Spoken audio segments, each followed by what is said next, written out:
कृपाचार्य तथा द्रोणाचार्य। गौतम ऋषि के पुत्र का नाम श्रद्धान था।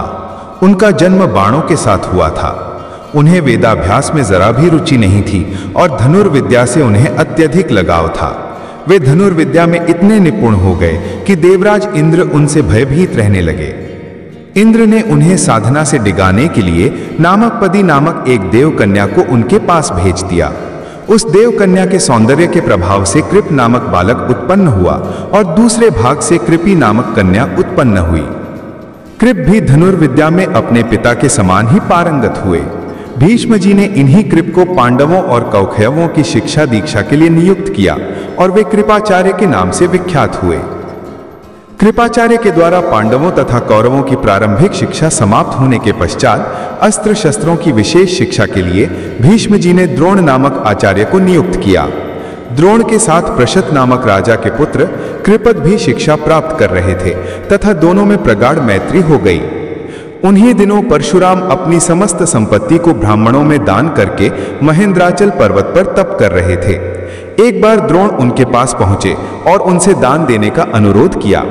इस पर परशुराम बोले, वत्स, तुम विलंब से आए हो। मैंने तो अपना सब कुछ पहले से ही ब्राह्मणों को दान में दे डाला है।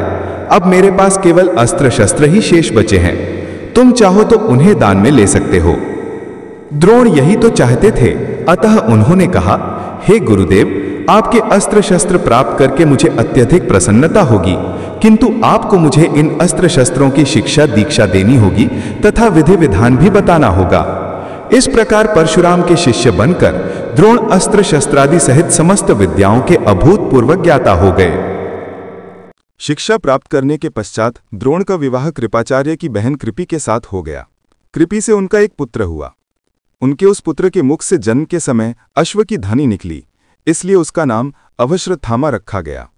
किसी प्रकार का राजाश्रय प्राप्त न होने के कारण द्रोण अपने पत्नी कृपि तथा पुत्र अश्वत्थामा के साथ निर्धनता के साथ रह रहे थे। एक दिन उनका पुत्र अश्वत्थामा दूध पीने के लिए मचल उठा, किंतु अपनी निर्धनता के कारण द्रोण पुत्र के लिए गाय के दूध की व्यवस्था न कर सके। अकस्मात उन्हें अपने बाल्यकाल के मित्र राजा द्रुपद का स्मरण हुआ आया, जो कि पांचाल देश के नरेश बन चुके थे। द्रोण ने द्रुपद के पास जाकर कहा, मित्र, मैं तुम्हारा सहपाठी रह चुका हूं। मुझे दूध के लिए गाय की आवश्यकता है और तुमसे सहायता प्राप्त करने की अभिलाषा लेकर मैं तुम्हारे पास आया हूं। इस पर द्रुपद अपनी पुरानी मित्रता को भूलकर तथा स्वयं के नरेश होने के अहंकार के वश में आकर द्रोण पर बिगड़ उठे और कहा, तुम्हें मुझको अपना मित्र बताते हुए लज्जा नहीं आती? मित्रता केवल समान वर्ग के लोगों में होती है, तुम जैसे निर्धन और मुझ जैसे राजा में नहीं। अपमानित होकर द्रोण वहां से लौट आए और कृपाचार्य के घर गुप्त रूप से रहने लगे। एक दिन युधिष्ठिर आदि राजकुमार जब गेंद खेल रहे थे तो उनकी गेंद एक कुएं में जा गिरी। उधर से गुजरते हुए द्रोण से राजकुमारों ने गेंद को कुएं से निकालने के लिए सहायता मांगी। द्रोण ने कहा, यदि तुम लोग मेरे तथा मेरे परिवार के लिए भोजन का प्रबंध करो तो मैं तुम्हारा गेंद निकाल दूंगा।